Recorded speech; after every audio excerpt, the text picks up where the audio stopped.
suis allée à l'école, j'ai fait une visite, on m'a montré l'avion, puis c'est là où j'ai réalisé c'est vraiment ça ce que je voulais faire.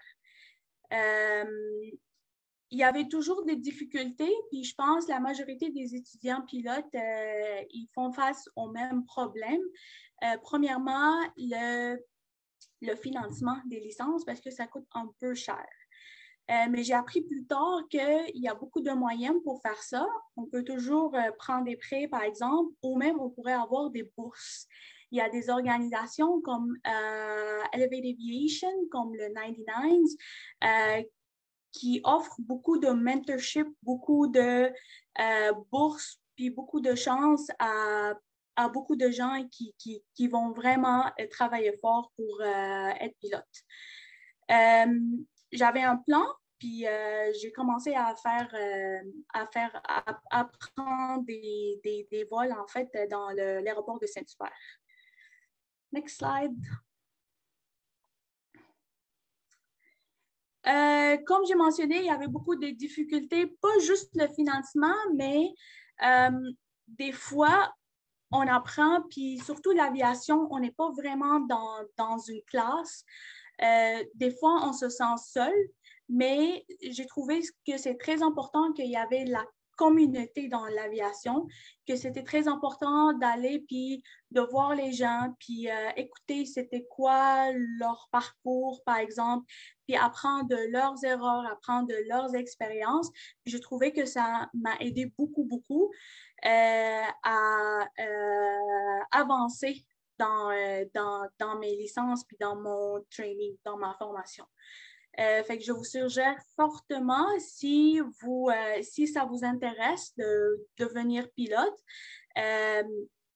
d'aller voir c'est quoi les communautés, puis c'est où les communautés qui peuvent vous offrir de soutien, de l'aide, parce que ça aide énormément. Prochaine diapo. Pourquoi pilote? C'est quoi les avantages d'être pilote? Premièrement, les vues. J'ai pris cette photo il y a un mois dans le nord où je travaille à Nunavik. Ça, c'est les auroras. Pour ceux qui ne connaissent pas, c'est des lumières vraiment très spéciales, beaucoup plus spéciales que la photo que vous voyez. On voit ça surtout dans le nord, puis surtout en hiver. C'était la première fois que je vois les auroras, puis j'étais fascinée, honnêtement. Puis c'est pas juste ça. Toutes les vues, à chaque fois que je décolle, à chaque fois que je fais un vol, je suis fascinée par le ciel, par la terre, par les nuages, par le soleil, par la lune et même les étoiles. C'est jamais le même vue. Les horaires inhabituels, moi, j'aime vraiment ça que quand on commence le jour de travail, on ne sait pas à quelle heure on va finir. On ne sait pas si aujourd'hui on travaille pour 5 heures ou pour 10 heures. Puis c'est jamais long au travail. J'ai essayé une fois de travailler dans un bureau, puis je me rappelle tout le temps, j'ai regardé l'heure, puis je disais, il reste 6 heures, il reste 3 heures. En volant, j'ai jamais senti que c'était long, puis j'étais toujours excitée de voir les aéroports où on va aller, les gens qu'on va rencontrer, les gens qu'on va transporter. Puis j'aime aussi toujours que le fait que je travaille pas toujours avec les mêmes gens, les pilotes avec qui je travaille, ça me permet de rencontrer beaucoup de nouveaux gens dans ma vie, puis de m'adapter à travailler avec eux. L'adrénaline, toujours au décollage, l'atterrissage, il y a beaucoup d'adrénaline, beaucoup de l'énergie. Puis moi, je trouve ça vraiment, c'est pas un travail pour moi, c'est vraiment un lifestyle. C'est comme un style de vie. Et vraiment beaucoup plus. Si je voulais vous nommer vraiment les avantages qui m'intéressent de mon travail, je finis jamais de parler de ça. Prochaine diapo. Merci. Là, maintenant, présentement, je travaille pour Air Inuit. Air Inuit, c'est une compagnie aérienne basée à Nunavik. On fait des vols entre les stations de village en Nunavik. J'aime beaucoup la météo là-bas. C'est vraiment froid, mais je trouve ça vraiment cool. c'est en hiver, il fait -30, mais c'est pas si froid. C'est même pas si froid parce que c'est sec.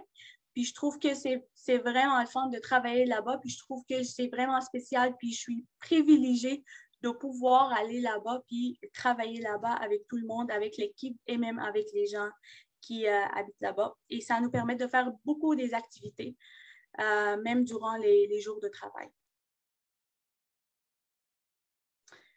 Je voulais juste vous expliquer rapidement qu'il y a une méconnaissance que les pilotes, il faut qu'on soit très bon en mathématiques puis très bon en physique. Moi, je me suis fait dire ça.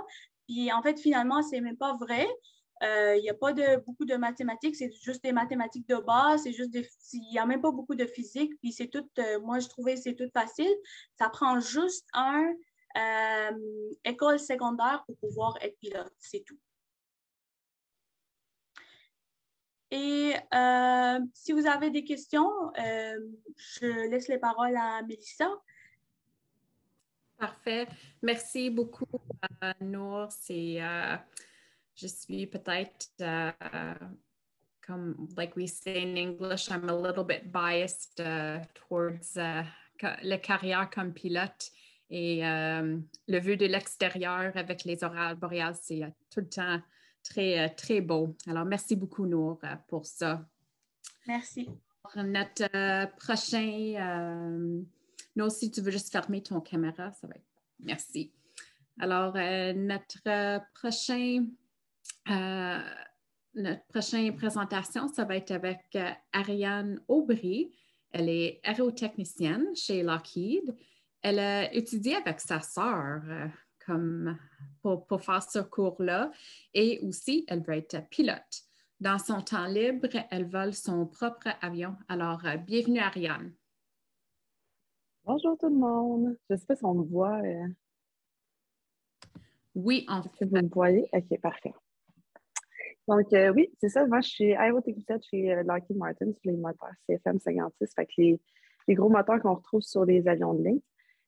Comme Mélissa disait, ben, j'ai fait mon parcours scolaire avec ma sœur. Au départ, j'étais vraiment pas dans l'aviation. J'étais dans l'art plastique au cégep de Lionel-Groux. J'ai toujours aimé travailler avec mes mains, j'aimais les arts, mais c'était pas ça que je voulais faire à long terme. Puis un matin, moi et ma soeur, on discutait de ça, parce que les deux, on voulait faire nos licences de pilotage.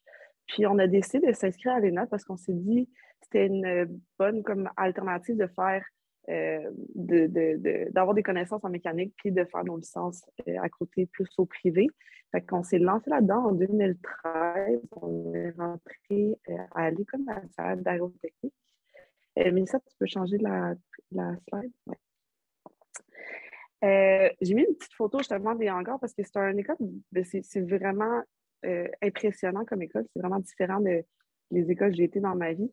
Il y a 3 programmes. Il y a avionique, finance, construction. Je vais en parler vite fait, mais avionique, c'est tous les systèmes électriques de l'avion. Il y a maintenance, le programme dans lequel j'ai étudié. Puis il y a construction. Puis construction, c'est plus la conception des pièces. Les gens qui veulent aller comme ingénieurs après vont souvent prendre ce programme-là.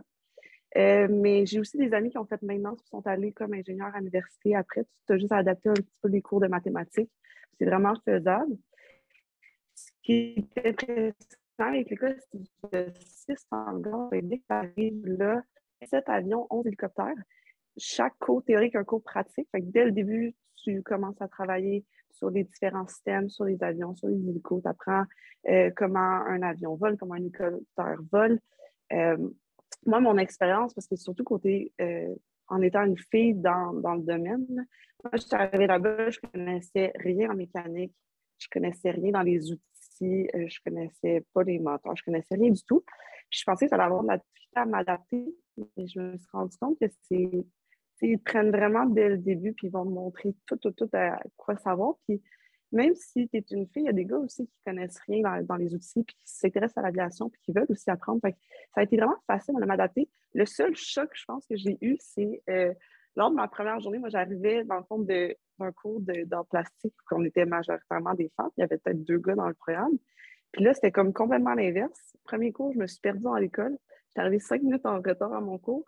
Puis quand j'ai ouvert la porte, il y avait 30 gars qui m'ont regardé, puis j'ai comme eu un choc à ce moment-là. Je me suis dit, OK, c'est spécial. Mais vite, tu t'adaptes, vite, le monde te fait sentir à l'aise. Tu deviens vite comme part of the guys. Puis mon adaptation s'est passée super bien. C'était vraiment une belle expérience, mes 3 ans là-bas. On va changer de slide.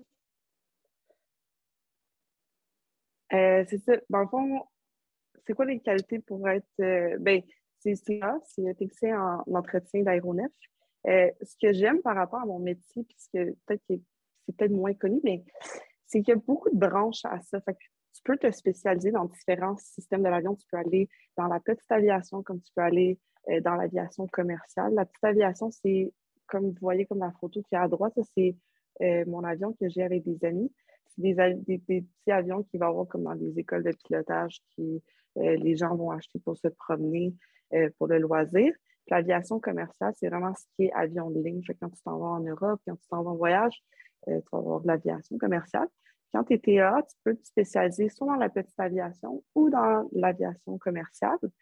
Puis, tu peux aller chercher des différentes licences. Fait que tu vas avoir la licence M1 qui est pour signer dans la petite aviation.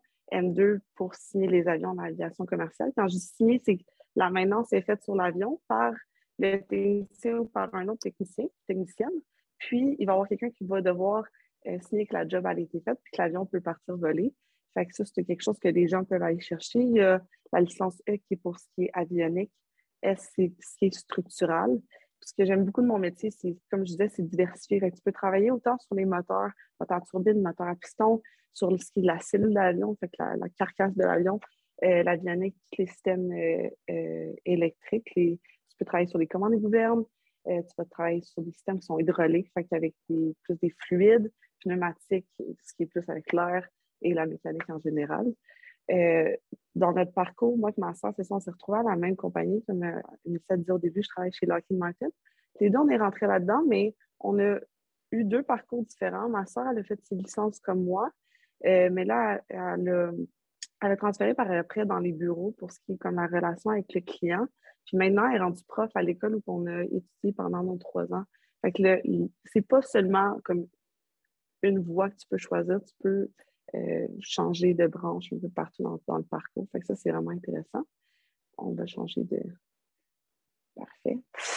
Je voulais aussi ce matin surtout briser les idées préconçues parce qu'on pense qu'en étant une femme ou une fille dans l'aviation, ben, surtout en mécanique plutôt, on n'aura pas la force physique pour lever des pièces ou pour faire le travail. Mais ce qu'il faut savoir, c'est que c'est vraiment quand on est une fille, même si on n'a pas la force physique, il y a plein d'outils qui vont faire en sorte qu'ils vont augmenter la force que tu vas appliquer sur quelque chose. Fait que c'est juste de travailler intelligemment.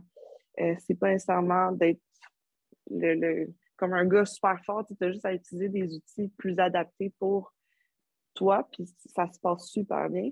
Puis les qualités pour être un TA ou une mécanicienne dans les moteurs comme je fais, c'est vraiment d'être sécuritaire dans ce que tu fais, d'être minutieuse, d'être attentif aux détails, de pousser tes connaissances. Ce que j'aime beaucoup dans mon métier, c'est que c'est tellement des machines complexes, c'est tellement le fun de voir toute la complexité de la chose, puis d'être capable de travailler dessus, d'être capable de réparer, de voir les défauts, d'amener des solutions. Puis le travail que je fais spécialement, c'est, dans le fond, quand un moteur est à la mi-vie ou qu'il subit un dommage, bien, le moteur doit être enlevé de l'aile, doit rentrer, on appelle ça une shop, doit rentrer à la shop, puis on le démonte, on l'inspecte, on le répare, puis on le remonte, puis après ça, le moteur est comme remis à neuf, puis on le renvoie à l'avion pour qu'il puisse recommencer à fonctionner. Fait que ça, c'est mes tâches au quotidien. On peut mettre l'autre. Ça, c'est une petite photo de moi, parce que je disais que comme on peut faire tellement de choses diversifiées dans mon domaine en faisant le cours que j'ai fait, autant que je travaille sur la mécanique, j'ai eu la chance aussi de réparer la section du moteur que je fais. Puis le moteur, une fois qu'il était au final, bien, il doit être testé après ça. Fait que dans le fond, avant de retourner à l'avion, on va le mettre on appelle ça un banc d'essai. On va l'accrocher à cette espèce de structure-là, puis on va partir des moteurs, on va l'amener à différentes puissances pour voir si tout est correct, voir s'il n'y aurait pas des fuites, s'il n'y aurait pas des problèmes. Fait qu'on m'a permis une journée de partir des moteurs puis de le mettre à on appelle ça à pleine puissance, puis de tester les différents paramètres. Fait que j'ai adoré mon expérience pour ça. C'est le fun de voir quelque chose sur lequel tu as travaillé, puis tu vois le résultat final aussi, de le voir fonctionner. Ces moteurs-là sont très, très puissants. Juste pour vous donner une petite anecdote vite fait, je pense que j'ai le temps. C'est environ 34 000 livres de poussée. Pour donner une idée, il y a eu une anecdote à mon ami au travail, c'est que la trappe d'air s'est mal ouverte. Le moteur voulait aller chercher l'air, puis voir à quel point ça l'attrape l'air pour le faire fonctionner. Le seal de la porte a juste complètement brisé, puis ça l'a absorbé tout l'air qu'il y avait dans la shop, qui est à peu près gros comme un Costco, ça vous donne une idée. Puis personne n'était capable d'ouvrir aucune porte.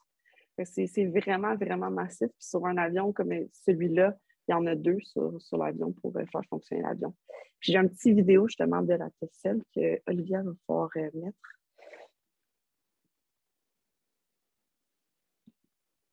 Si ça fonctionne. Ça donne une idée un peu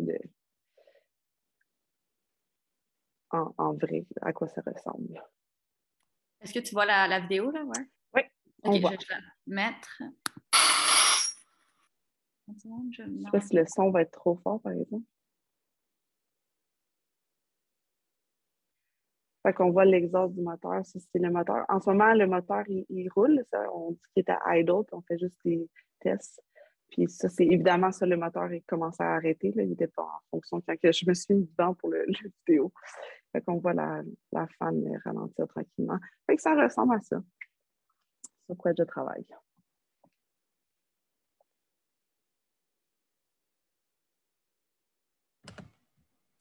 Merci beaucoup, Ariane. Ça fait 20 ans que je travaille dans l'aviation, puis à toutes les fois que je vois les photos ou des photos à l'intérieur les moteurs d'un avion, c'est vraiment impressionnant. Alors, merci pour nous présenter ça aujourd'hui. Alors, notre prochaine présenteur, c'est Sophie Robert. Elle est contrôleuse aérienne. Sophie est originaire de Vaudreuil et elle a rejoint NAV Canada seulement à 21 ans. Elle est rapidement devenue supervisor juste après 3 ans et elle travaille maintenant dans l'un des aéroports le plus fréquentés du Canada. Elle travaille à Saint-Hubert. Bienvenue, Sophie. Merci, Mélissa. Bonjour tout le monde. Donc, c'est ça, comme Mélissa a dit, moi, je suis à Saint-Hubert, sur la rive sud de Montréal. J'ai commencé ma formation comme contrôleur en 2013 avec NAV Canada, qui est la compagnie qui s'occupe de tout service de contrôle aérien au Canada. C'est seulement une compagnie qui s'occupe de ça. Donc, j'ai suivi ma formation de base pendant 6 mois à Dorval. Et puis, pendant la formation de base, dans le fond, nous, on fait des cours théoriques en classe. Et il y avait aussi des sessions dans un simulateur de tour de contrôle. Donc, c'était des écrans. Puis, on parlait à des techniciens, en fait, qui faisaient la voix des pilotes pour qu'on puisse se pratiquer avant d'arriver en milieu de travail. Donc, une fois cette formation-là complétée, j'ai été postée à Saint-Hubert. Puis donc, je suis ici depuis 2014 et la formation en milieu de travail dure environ 1 an comme stagiaire avant de pouvoir avoir notre licence de contrôleur aérien. Et puis, pendant ce temps-là, en fait, on travaille avec un instructeur qui est branché avec nous, qui parle, en fait, qui va rester comme instructeur, c'est ça, puis qui va nous coacher, va nous dire quoi faire, quoi pas faire. Puis le jour où on est finalement prêt à travailler seul, ben là, on n'a plus d'instructeur, puis on a notre licence de contrôleur aérien. Donc, depuis mars 2015, j'ai ma licence et je travaille ici. Et comme vous voyez, la photo du bas ici à gauche, c'était moi petite. Donc, j'ai été initiée au milieu de l'aviation très jeune.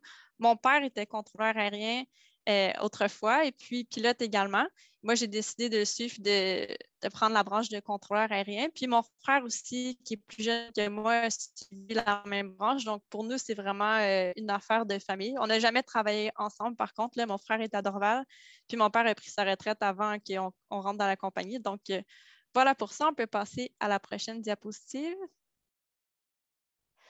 Donc, juste pour vous donner un petit aperçu de NAV Canada, qui est la compagnie pour laquelle je travaille, il y a une petite vidéo de 2 minutes ici qui explique un peu ce qu'on fait à travers le Canada.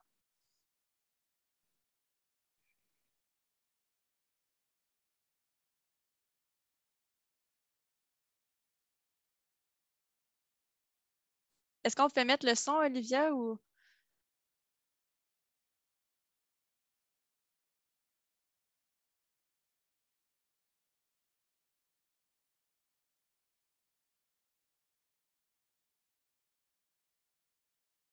Oh, je crois que le son ne fonctionne pas pour la vidéo, mais je peux continuer à parler, en fait, pendant que ça joue, si vous voulez.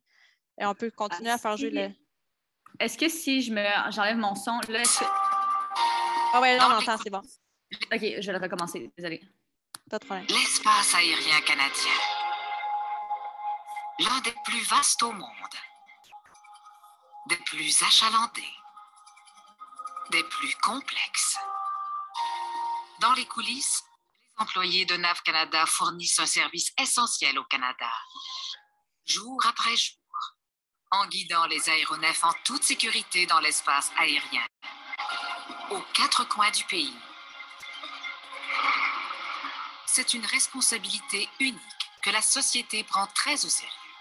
En tant que premier fournisseur de services de navigation aérienne privée au monde, NAV Canada s'est donné pour mission de faire les choses différemment, d'innover, de repousser les limites de la technologie et d'établir la norme en matière de sécurité et d'excellence. Le transport aérien est un domaine complexe. En collaboration avec les lignes aériennes, les aéroports et d'autres partenaires, NAV Canada cherche à améliorer l'efficacité pour aider les aéronefs à réduire leurs émissions de gaz à effet de serre. NAV Canada conçoit elle-même des technologies avant-gardistes qui répondront aux besoins de demain en matière de gestion de la circulation aérienne. Elle est la première au monde à utiliser la surveillance satellitaire dans son espace aérien et au-dessus de l'Atlantique Nord, et à offrir la couverture de surveillance intégrale que procure cette technologie. L'ingéniosité des employés de NAV Canada et leur passion façonnent l'avenir de la navigation aérienne. Leur engagement, c'est de contribuer à faire avancer le monde et à assurer la sécurité de l'espace aérien canadien. Parce que les Canadiens comptent sur leur travail, jour après jour.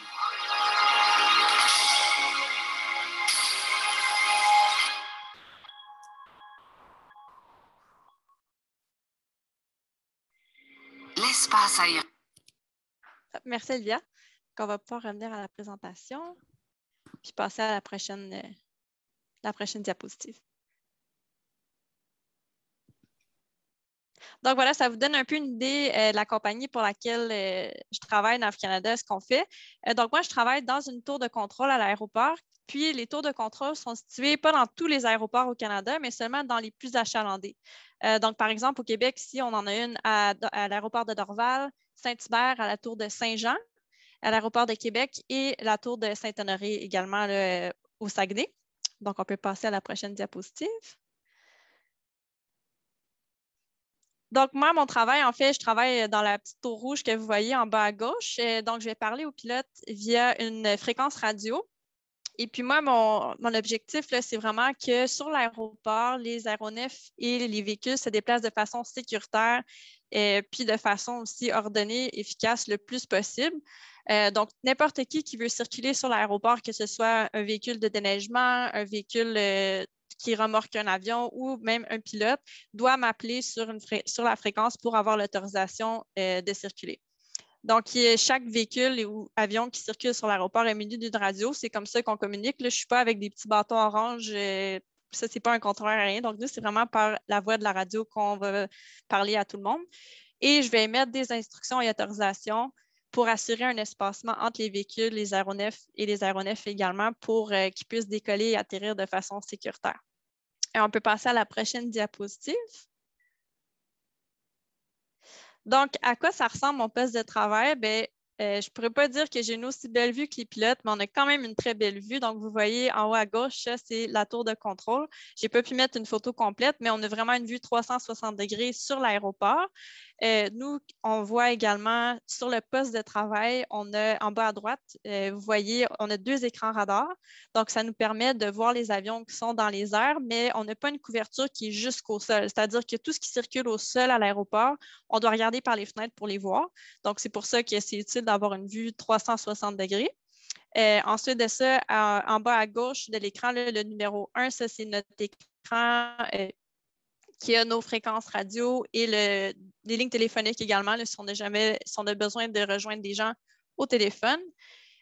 Puis, on est également dans le milieu de la photo, c'est l'écran, la numéro 3, donc c'est nos fiches de progression de vol ou toute autre information. Donc, si un pilote veut décoller, nous, on rentre l'information de son vol dans une petite fiche, puis ça va nous dire, une fois qu'il nous appelle, c'est quoi ses intentions après le décollage ou à l'arrivée également. Donc, on a l'identification de l'aéronef et ses intentions. Si on a également des véhicules qui circulent, on va se faire une fiche informative. Donc, c'est comme un aide-mémoire pour se rappeler à qui on parle puis qu'est-ce qu'ils veulent, parce que parfois, comme il se disait, on est un aéroport qui est très occupé, donc on parle à beaucoup de personnes en même temps. Puis, comme tout le monde, bien, on a quand même une certaine mémoire à court terme, donc c'est important qu'on se rappelle de toutes ces informations-là. J'aimerais juste terminer pour dire que, en fait, pour être contrôleur aérien, c'est quoi que ça prend? Il faut avoir 18 ans, avoir notre diplôme d'études secondaires, être bilingue parce que les communications ici au Québec se font en anglais et en français. Ailleurs au Canada, c'est seulement en anglais, mais ici, on peut parler anglais ou français sur la fréquence. C'est les pilotes qui décident. Et puis, c'est ça, il faut passer un test médical éventuellement, puis il y a un processus de sélection. Puis ensuite de ça, c'est la compagnie qui offre toute la formation. Alors, voilà pour moi.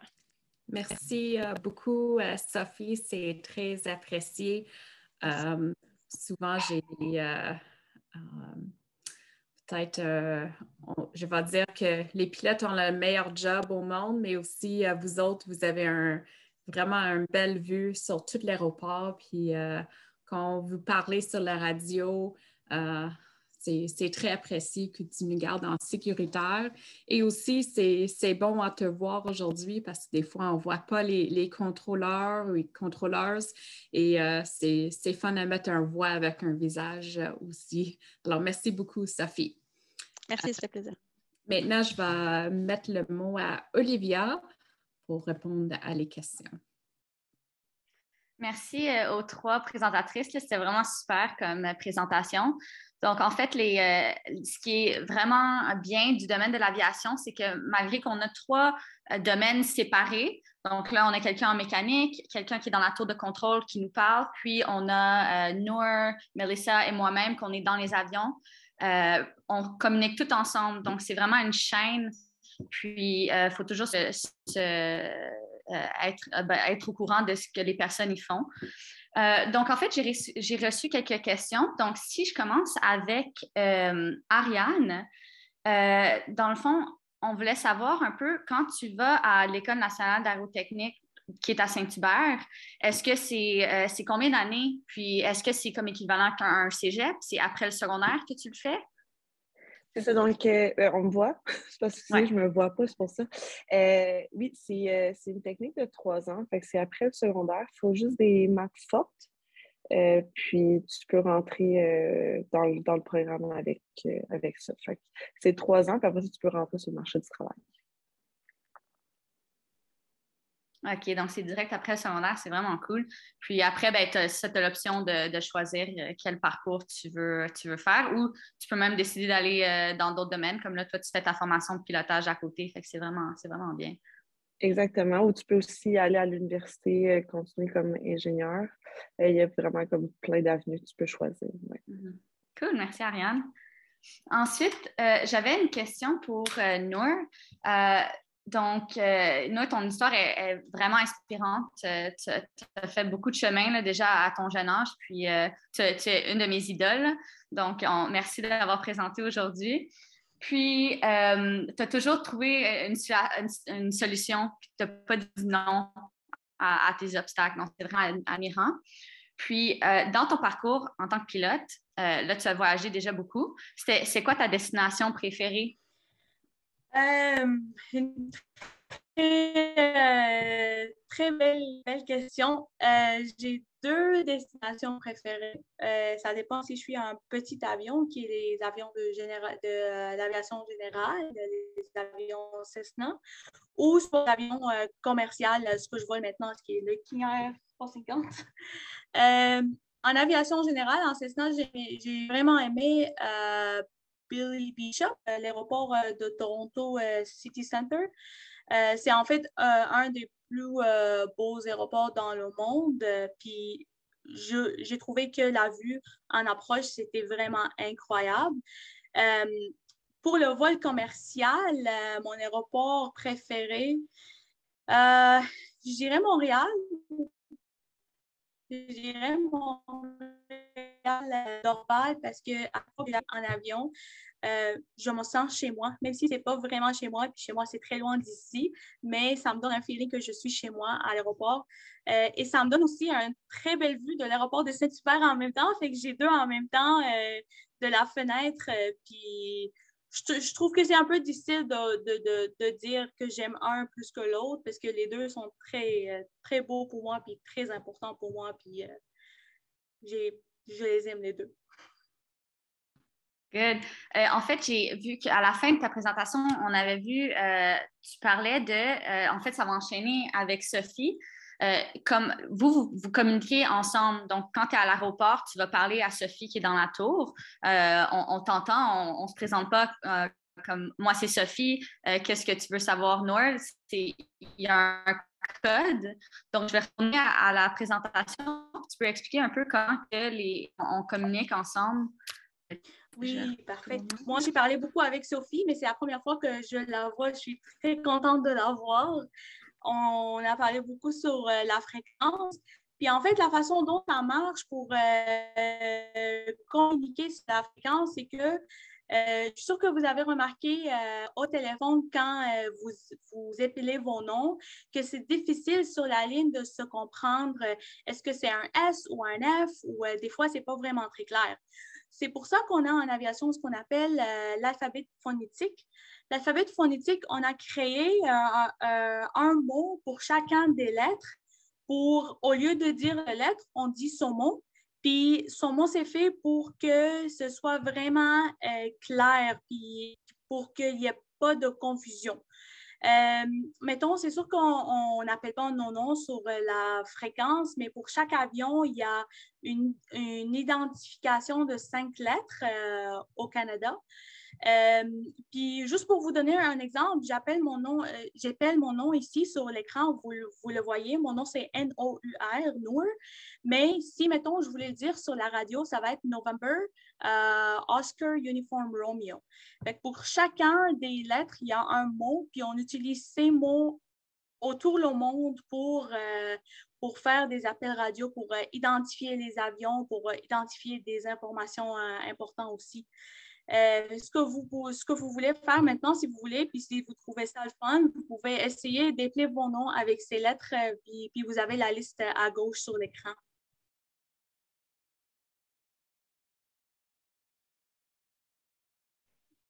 Merci, Nour. C'est vraiment intéressant. C'est une différente langue, mais on s'habitue assez rapidement, puis on se comprend mieux. Donc, merci. Puis ensuite, j'ai une question pour Sophie. C'est une question, en fond, parce que toi, ta carrière, c'est assez demandant. Tu dois être très concentré à tout moment parce que c'est toi qui contrôles, dans le fond, le déplacement des avions dans les airs et au sol. Donc, c'est assez occupé.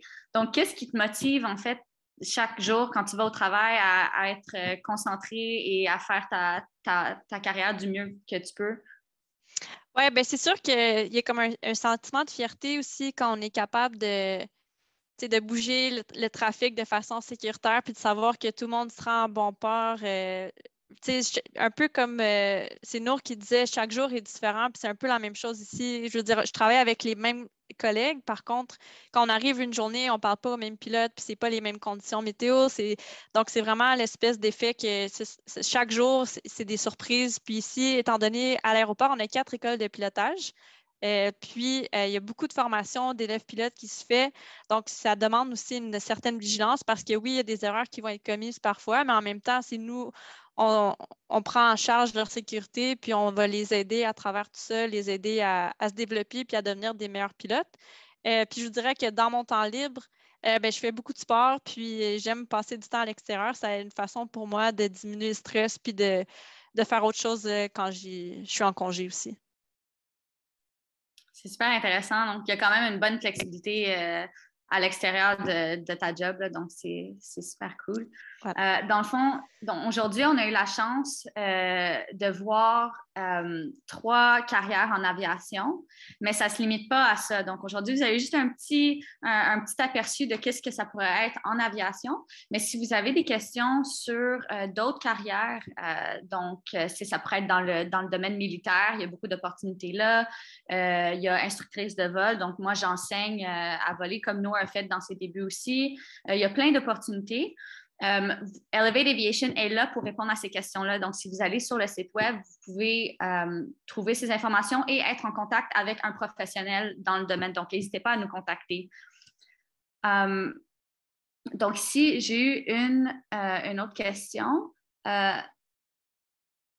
Si je demande, je vais le demander à Noor. Donc, c'est est-ce qu'il y a quelqu'un qui t'a inspiré ou t'a donné un advice, j'ai le blanc en français, best piece of advice, donc le meilleur... un conseil. Un conseil, merci. Quel est le meilleur conseil que quelqu'un t'a donné dans ta carrière? Comme une inspiration, en fait, chaque personne, chaque pilote que j'ai rencontré m'a donné un petit espoir, une petite inspiration. La meilleure conseil que j'ai reçu, c'était en fait mon instructeur de vol avec qui je passais toute ma formation, qui a duré 1 an et demi. Il m'a toujours dit de prendre un jour à la fois. Que des fois, ça paraît vraiment grave. Surtout au début, on travaille pour le premier solo, par exemple, mais je sais qu'après, il va y avoir la licence privée, la licence de multimenteur et tout ça. Puis moi, je réfléchis vraiment loin, mais lui, il m'a dit de prendre ça toujours un jour à la fois, la formation, que ce soit pour des gros avions, des petits avions, pour un examen écrit, pour que ce soit un jour à la fois, puis de diviser ça en petites étapes. On ne peut jamais monter plus haut, genre une grosse étape, mais on peut toujours monter une étape par étape. Puis c'est sûr que ça paraît simple, mais ça m'a aidé vraiment beaucoup. Puis ça m'a aidé à aider mes étudiants aussi, de leur dire ça. Puis j'ai trouvé vraiment que ça aide beaucoup à diminuer le stress, à prendre un moment, respirer, puis have fun. Je trouve que c'est la chose la plus importante en aviation, c'est que de trouver le joie en aviation chaque jour. Oui, non, ça c'est vrai. C'est des carrières qui sont assez occupées, mais il y a toujours du plaisir. Puis tu es entouré de gens qui sont passionnés comme toi, donc c'est vraiment admirable. J'ai une autre question pour Sophie. Est-ce que toi, tu te vois où dans 5 à 10 ans? Est-ce que tu crois que tu vas rester à Saint-Hubert ou c'est quoi tes plans? En fait, moi, mon plan, ce serait de rester ici. Là, étonnamment, comme j'ai dit plus tôt, il y a beaucoup de formations pour les pilotes qui se fait ici, mais ici, c'est quand même un aéroport pour lequel je préfère toute ma carrière. Je n'ai pas besoin d'aller ailleurs nécessairement. Puis, comme contrôleur aérien, ma licence est valide qu'à l'aéroport de Saint-Hubert. Donc, demain matin, si, par exemple, il y a des contrôleurs qui manquent à la tour de Dorval, je ne pourrais pas juste aller travailler là-bas. Il faudrait que je suive une autre formation complète. Donc, si je voulais aller travailler là-bas, ce serait un autre processus de sélection à l'interne où est-ce qu'il faudrait que j'aille suivre une formation, puis tout ça. Mais pour l'instant, moi, je suis très bien ici. Donc, continuer d'être superviseur, puis continuer de travailler à l'aéroport. Peut-être que l'avenir me mènera ailleurs si jamais je décide d'autrement, mais pour l'instant, c'est où je me vois pour les 5-10 prochaines années. C'est parfait, ça. Donc, il y a quand même une bonne stabilité aussi dans la carrière. Là, on n'est pas obligé d'aller dans tous les coins du pays pour pratiquer, donc c'est bien. C'est ça. Puis, en fait, je pourrais poser la même question. Il y avait Noor aussi parce qu'il y a plusieurs opportunités d'évoluer dans la compagnie. Donc, toi, Noor, tu te vois où dans les 5 prochaines années? Dans les 5 prochaines années, là, je viens de commencer il y a 2-3 mois chez Air Inuit sur le King Air. Je vais vous montrer le King Air encore une fois parce que j'aime beaucoup cet avion. Disons, dans 5 ans, je me vois à gauche sur le King Air, le même avion. À gauche, ça veut dire, nous, dans l'avion, on est 2 pilotes. Il y a le capitaine et le premier officier. On est les deux formés sur l'avion. Le capitaine a beaucoup d'expérience, beaucoup des heures de vol. Ça fait beaucoup plus longtemps qu'il ou elle travaille sur l'avion. Fait que ça prend de l'expérience, ça prend du temps. Puis moi, je m'imagine dans 5 ans assis à gauche dans cet avion. Donc, c'est bien, c'est pas redondant. Il y a toujours un autre possibilité de progrès. Donc, tant mieux pour toi. Oui, en fait, il y a beaucoup de chemins qu'on peut prendre, que ce soit à l'instruction ou en aviation commerciale, où il y a vraiment beaucoup d'options, beaucoup de diversité. Cool. J'ai une autre question, en fait, pour Ariane, cette fois-ci. Qu'est-ce que tu préfères? Parce que là, toi, tu as fait les deux. Donc, tu es avec la mécanique, donc tu travailles sur les moteurs. Puis ensuite, dans ton temps libre, tu fais ta formation pour voler des avions. Donc, est-ce que tu as une préférence entre les deux? C'est dur à dire, mais c'est sûr que j'aime beaucoup le sentiment de voler. C'est sûr que c'est ça que je veux faire à long terme. Fait que pour l'instant, je fais la mécanique, je fais mes cours à côté, je suis en train de faire mon commercial. C'est ça, j'ai vraiment hâte d'être aux commandes comme emploi et non juste comme étudiante. Fait que je dirais que j'ai peut-être plus une préférence pour le pilotage. Ouais, c'est bon, ben c'est excitant, mais au moins tu as la chance de faire les deux. Peut-être éventuellement, je vais rejoindre Nour à droite. Oui, exactement. Est-ce qu'il y a eu un obstacle que tu as dû franchir dans ton parcours? Est-ce qu'il y a quelque chose que tu as trouvé plus difficile qu'un autre ou qu'est-ce qui était plus challengeant pour toi? Côté mécanique, je pense que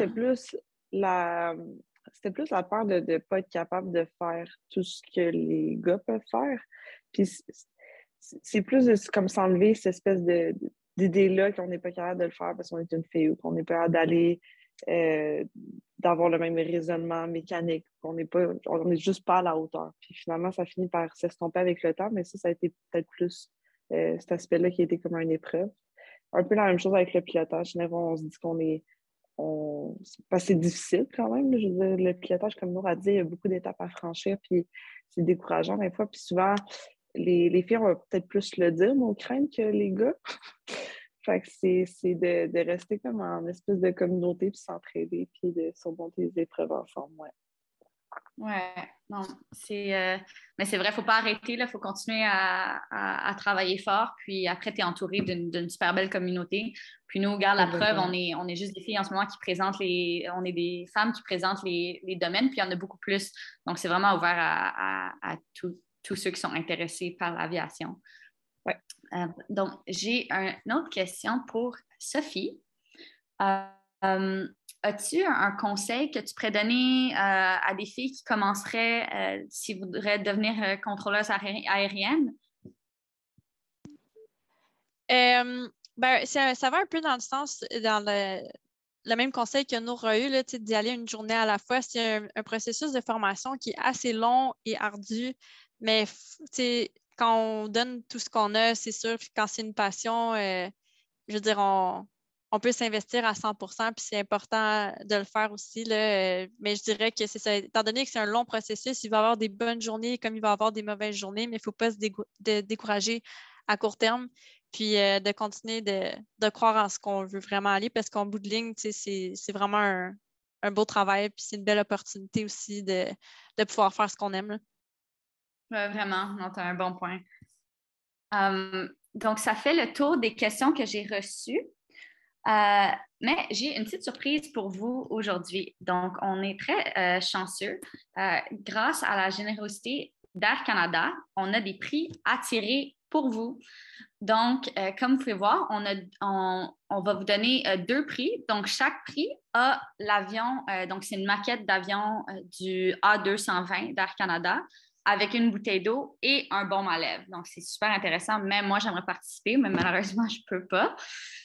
Donc, à la fin de la journée, on va tirer ces prix. Par contre, c'est seulement pour ceux qui sont en direct. Donc, en ce moment, aujourd'hui, donc le 10 mars, qui peuvent y participer. C'est pas ceux qui vont écouter l'enregistrement plus tard. Donc, pour s'inscrire, Vous pouvez envoyer un courriel à Melissa, donc melissa@elevateaviation.ca. Puis ça, c'est très important. Le titre, donc l'entête de votre courriel, s'il vous plaît, écrire tirage, session, là, il y a un petit erreur, c'est session 2. Donc, on est la deuxième session de la journée. Donc, tirage, session 2 dans votre titre du courriel.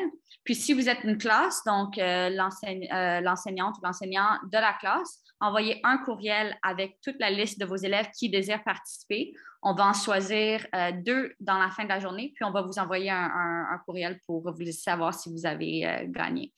Donc, c'est tout.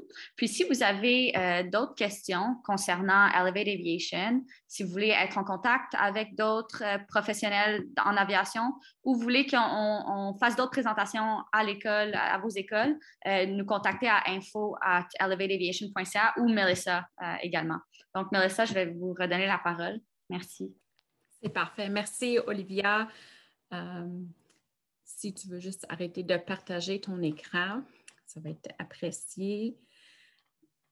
Et si on est capable d'ouvrir tous nos écrans aussi, alors j'aimerais remercier Nour, Ariane, Sophie d'avoir pris le temps de participer avec la tournée virtuelle cette année.